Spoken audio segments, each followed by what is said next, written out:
And gold buyers, మీ కష్టాల్లో నమ్మకమైన మీ ఆత్మీయ నేస్తం. నమస్కారం, వెల్కమ్ టు ఐ డ్రీమ్.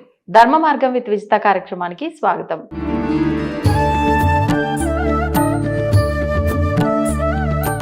నమస్కారం అండి. శ్రీమాత్రే నమః. లలితా సహస్రనామాల్లో మొదటి నామం శ్రీమాత శ్రీ మహారాజ్ఞి శ్రీమత్ సింహాసనేశ్వరి. ఈ నామం ఏదైతే ఉందో ఈ నామం యొక్క విశిష్టత అంటే ఆ నామాలకు ఒక వర్ణన కూడా ఉంది. దాని గురించి వివరించండి. అదే విధంగా ఈ నామం చేసుకోవటం వల్ల కలిగే ప్రయోజనం ఏంటో కూడా తెలియజేయండి. తప్పకుండా. ఫస్ట్ ఆఫ్ ఆల్ ఏంటంటే లలితా సహస్రనామాల్లో మీరు ఏ నామాన్ని చేసినా దానికంటే ఒక ఫలితం ఉంటుంది. కాకపోతే ఫలితం ఆశించి చేయొద్దు, ఫలితం ఆటోమేటిక్గా వస్తుంది. ఎలా అంటే ఒక విత్తనం వేసాము, దాన్ని చక్కగా నిల్వ వస్తుంటే అది ఆటోమేటిక్గా మొక్కగా వస్తుంది. అని విత్తనం వేసి మళ్ళీ గొయ్యి తీసి మళ్ళీ విత్తనం ఎంతవరకు వచ్చిందని చూస్తూ ఉంటే పెరగదు. ఎంత పిచ్చి ఆలోచన. అంతే కదా. ఎలా అంటే అది పెరిగేదాన్ని కాస్త పాడు చేస్తున్నట్టు. అంటే మన సందేహంతో అపనమ్మకంతో ఇది పనిచేస్తుందో లేదో అని ఎలా అయితే చూస్తే విత్తనాన్ని మాటిమాటికి మీరు చూస్తే ఎలా అయితే ఇబ్బంది వస్తుందో ఇది కూడా అంతే. అయితే ఇందులో శ్రీమాత, శ్రీ మహారాజ్ని, శ్రీమత్ సింహాసనేశ్వరి అన్ని నామాల కంటే కూడా గొప్పది. అన్నీ ఇప్పుడు ఒక కుండలో అమృతం ఉందనుకోండి, అందులో ఏ చుక్క అమృతం కాదంటే ఏం చెప్తాం, అన్ని చుక్కలు అమృతాలే. అలాగే అన్ని నామాలు గొప్పవే. కానీ శ్రీమాత అనే నామానికి ఒక గొప్ప విషయం ఉంది. ఏమిటది అంటే అమ్మవారు అమ్మ అనేటువంటి భావన శ్రీమాత అంటే. అయితే ఇది కేవలం మనుషుడికి సంబంధించిందేనా అంటే కాదు. ఈ విశ్వంలో ఉండేటువంటి మదర్లీ నేచర్ ఏదైతే ఉందో, ఒక పక్షిలో కావచ్చు, లేకపోతే ఒక ఆవు గోవులో కావచ్చు, ఆ నేచర్ ఈజ్ అమ్మవారు అని అర్థం శ్రీమాత అంటే. శ్రీమాత, శ్రీ మహారాజ్ని. మహారాజ్ని అంటే ఈ రాణులు ఉంటారు కదా, పరిపాలించే వాళ్ళందరికీ పైనుండేటువంటి రాణి మహారాజ్ని అంటే. శ్రీమాత, శ్రీ మహారాజ్ని, శ్రీమత్ సింహాసనేశ్వరి అంటే సింహాసనం మీద కూర్చొని, ఎక్కడ సింహాసనం మీద కూర్చుందని చెప్తుంది శాస్త్రం అంటే మన హృదయం అనే సింహాసనం మీద కూర్చొని పరిపాలిస్తుంది. ఇప్పుడు ఈ నామం మీకు లలితహాసనామాలు చదువుతుండగానే శ్రీమాత అనగానే ఓహో మదర్లీ నేచర్ ఈజ్ అమ్మ. దీనికి పర్టికులర్గా ఎవరికైనా రక్షణ శక్తి కావాలనుకోండి, కాబట్టి నాకు ఇన్సెక్యూరిటీగా ఉంది. ఇప్పుడు చూడండి, ఎవరైనా చిన్నపిల్లవాడు, మనం చిన్నపిల్లవాడు అలా కూర్చున్నాడు అనుకోండి, ఎవరైనా కొంచెం గొడవగా ఏదైనా ఇలా అయినప్పుడు వెంటనే ఫస్ట్ అమ్మ దగ్గరికి వెళ్ళిపోతాడు. అవును.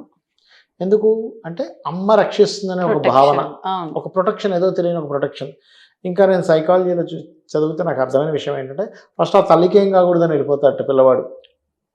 వాడు భయంతోనే వెళ్తాడు, అమ్మో నా తల్లిని వెళ్తాడట. కాబట్టి ఏంటంటే ఎవరైనా శ్రీమాత్రే నమః అని చేసుకున్నారనుకోండి, కేవలం ఒక్క నామాన్ని చేశారనుకోండి, వాళ్ళకి ఖచ్చితంగా ప్రొటెక్షన్ అనేటువంటిది లభిస్తుంది. చాలామంది ఇప్పుడు చూడండి, చాలామంది వీటికి వెళ్తూ ఉంటారు, ఏది సింగిల్గా ఎక్కడికో వెళ్ళడం, కొన్ని ప్రాంతాల్లో నిర్మానుష్యమైన ప్రదేశాలకు వెళ్తున్నప్పుడు వాళ్ళకి తెలియని ఒక భయం అవుతూ ఉంటుంది. నేను ఒకసారి ఇలాగే ఒక వీడియోలో చెప్పినప్పుడు ఒక ఆవిడ నాకు అపాయింట్మెంట్ తీసుకొని చెప్పింది, సార్ మీరు ఈ నామం చెప్పారు, నాకు ఒక అద్భుతమైన అనుభవం జరిగిందండి అన్నది. ఏం జరిగిందమ్మా చెప్పండి అమ్మా అన్న. అంటే ఇలాగే ఆవిడ ఈవినింగ్ షిఫ్ట్స్ చేస్తూ ఉంటారు సాఫ్ట్వేర్ కంపెనీలో. వాళ్ళ ఇల్లు కొంచెం సిటీకి కొంచెం అవుట్స్కర్ట్స్.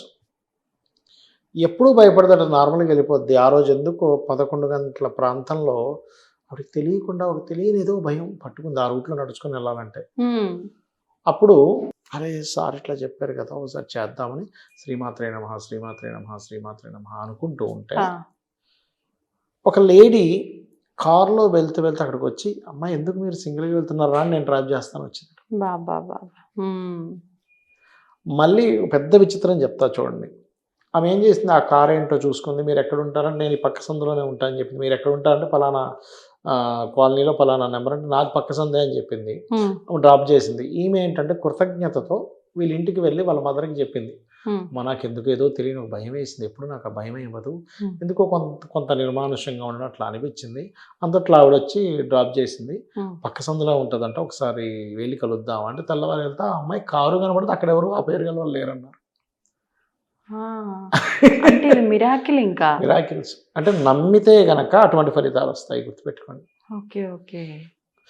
ఇప్పుడు ఎవరైనా రక్షణకి శ్రీమాత, అదేవిధంగా సంతానం కలగట్లేదు, తల్లిని అవ్వలేకపోతున్నాను అన్నప్పుడు శ్రీమాత్రే నమః అద్భుతంగా పనిచేస్తుంది. ఎందుకంటే తల్లితనం కదండి అది. అవును. శ్రీ మహారాజ్ని నామం తర్వాత ఏంటి, శ్రీ మహారాజ్ని అంటే ఏంటి, కొంతమంది ఒక స్టేజ్కి వెళ్ళాలి, అవును, నేను ఒక గొప్ప స్టేజ్కి వెళ్ళాలి, శ్రీ మహారాజ్ని చేసుకోవచ్చు. అదేవిధంగా నేను బేస్ అంటే స్టార్టింగ్ లెవెల్లో ఉండే వాళ్ళకు కూడా ఇది ఉద్యోగానికి పనిచేస్తుందండి. ఎలా అంటే శ్రీమాత, శ్రీ మహారాజ్ని, శ్రీమత్ సింహాసనేశ్వరి ఈ 3 కలిపి కనుక చేస్తే పనిచేస్తుంది. ఎలా అంటే సృష్టి స్థితి లయ. శ్రీమాత, శ్రీ మహారాజ్ని, శ్రీమత్ సింహాసనేశ్వరి ఎవరైనా చేస్తే, సింహాసనం అంటే ఏంటి, మనకి సింహాసనం అంటే ఏంటి, ఎవరికైనా కూడా వాళ్ళకు ఒక హోదా, ఒక జాబు.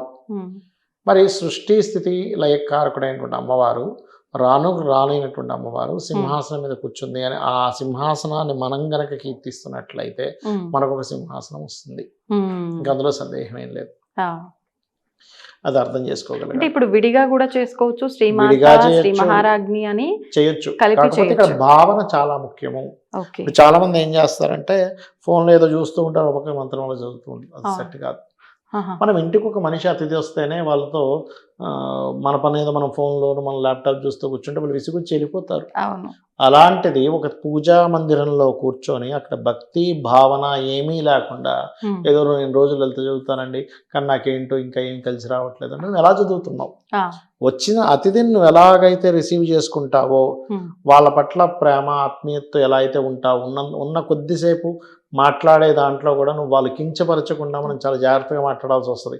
అంతేగాని వాళ్ళ అబ్బాయి సెటిల్ కాలేదు, ఏమంటే ఇంకా మీ అబ్బాయి సెటిల్ అవ్వలేదా, మీ అమ్మాయికి ఇంకా పెళ్లి కాలేదు ఉంటారు. అంటే వాళ్ళు అయ్యో పెళ్లి కాలేదని బాధపడుతుంటే ఆనందం. అలా కాకుండా వాళ్ళే తీశారు, ఏం కాదండి వాళ్ళ చాలా డిమాండ్ ఉంది, ఓ చాలా డిమాండ్ ఉందండి, అమ్మో అయితే మీరు అదృష్టవంతులే, అయిపోయింది కదా. మా అబ్బాయి మొన్న కంపెనీలో జాయిన్ అవ్వాలి, ఆ ఫోన్లేండి మంచి మంచి కంపెనీలు ఉన్నాయి ఇంకా అంటే ఆ ధైర్యం వేరు. అయ్యో ఇంకా సెటిల్ కాలేదా అంటే ఏంటి, ఒక అతిథి వచ్చినప్పుడు మనము ఆ వ్యక్తి యొక్క ఫ్రెండ్షిప్ మనతో కొనసాగాలంటే మనం ఇచ్చే ఒక రెస్పెక్ట్ ఎలా ఉంటుందో, ఒక దేవత వచ్చినప్పుడు ఆ దేవత పట్ల మనం ఎలా ఉంటున్నాము, ఎందుకు నీకు అనుగ్రహించాలి దేవత అనే భావన మీకు కలగాలి ఫస్ట్. అంటే ఎందుకు అనుగ్రహించాలి, ఏం పని పాటు లేదా, శ్రీమాత అనగా వచ్చేసి నీకు అన్ని ఇచ్చేస్తూ వెళ్ళిపోతుందా భావన. ఇంకోటి శ్రీమాత్రే నమః అనే మంత్రం చేసేటప్పుడు నీలో మదర్లీ నేచర్ కూడా సహజంగా పెరుగుతుంది.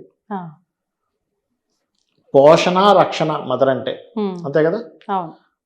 కాబట్టి ఏమవుతుంది, ఎవరికైనా సరే ఈ పోషణ రక్షణకి కొదువు ఉండదు. ఈ 3 కలిపి ఎవరైనా చేసుకుంటే వాళ్ళకి జాబ్ సంబంధించిన విషయంలో కూడా చాలా క్లియర్గా వాళ్ళకి ఇబ్బందులు ఏమైనా ఉంటే కూడా తొలగిపోతాయి. కాకపోతే ఇక్కడ మనం అర్థం చేసుకోవాల్సింది ఏంటంటే మనం ఎంతసేపు చేస్తున్నాము, ఏ నామాన్నైనా 48 నిమిషాలు చేయాలి, గుర్తుపెట్టుకోండి. ముహూర్త కాలము అంటారు దాన్ని. మనకి రోజుకి 30 ముహూర్తాలు, 30 48 24 గంటలు, 30 48 కనుక కలిపితే 24 గంటలు అవుతుంది. అలా ఒక ముహూర్త కాలం ఖచ్చితంగా చేయాలి. ఎందుకంటే ముహూర్త కాలము ఏం తక్కువసేపు చేస్తారు రాదా అంటే రాదని చెప్తాను. ఎందుకంటే మీరు అన్నం వండుతారు, కుక్కర్లో అన్నం పెడితే 20 నిమిషాలకు ఉడుకుతుంది. అలా కాకుండా 10 నిమిషాలకి దింపేసేయండి, ఉడకదు. అలా కాదండి, కొంతమంది ఏమంటారు అలా కాదండి ఎందుకు రాదు అంటే నేను ఒకటే చెప్తా, మీరు రోజు చేయాలి. మళ్ళీ ఇప్పుడు జిమ్కే వెళ్తాము, రోజు జిమ్కి వెళ్తే స్ట్రాంగ్ అవుతుంది బాడీ. ఒక రోజు వెళ్తాం, వారం వెళ్తాం, మళ్ళీ వెళ్తాం అంటే మీరు జీవితాంతం వెళ్ళినా వేస్ట్. అలా కాదు, మళ్ళీ కుక్కర్ని 20 నిమిషాలు పెడతానండి కానీ 1 నిమిషం పెట్టి మళ్ళీ తీసేసి 1 నిమిషం తీసేసి మళ్ళీ 1 నిమిషం పెడితే 20 నిమిషాలు పెట్టినా అవ్వదు. 20 సార్లు 20 నిమిషాలు పెట్టండి, ఉడకదు.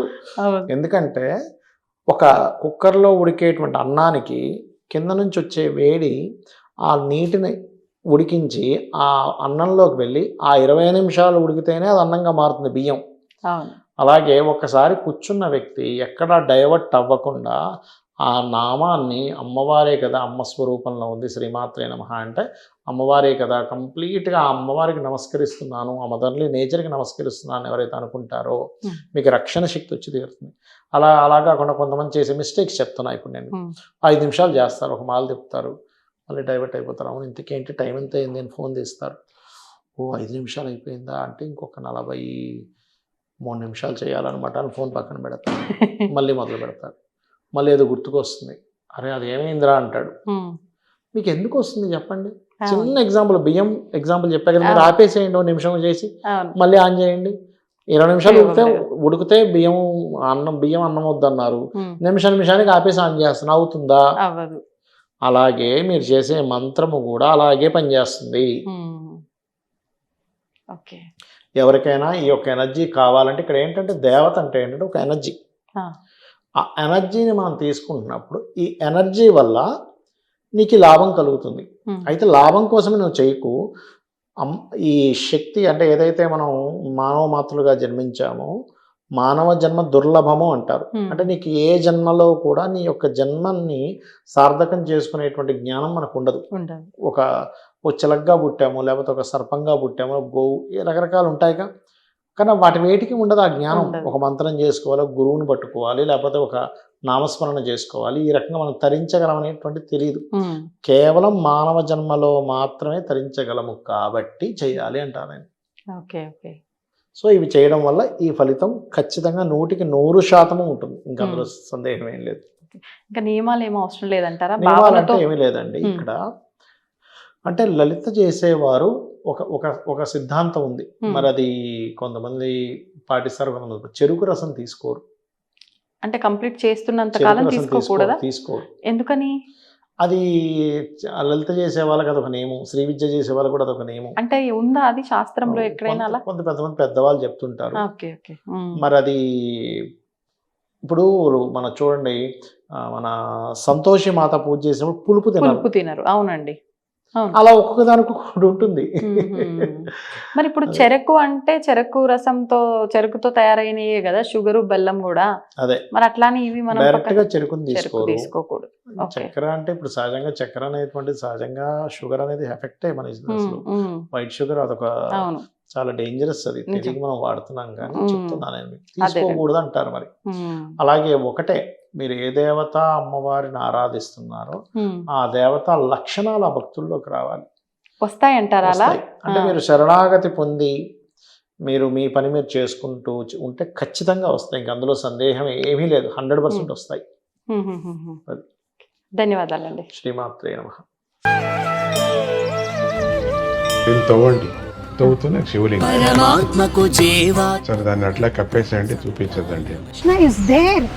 మూర్తి పూజ కాదు, సాక్షాత్ బ్రజేంద్ర నందన భగవాన్ ఉన్నారు మూర్తిలో. ఏమీ ఆశించకుండా ఆరాధించే వాళ్ళు కూడా ఉన్నారా ప్రభుజీ? నిజమైన భక్తి అంటే మనకు తెలియదు కాబట్టి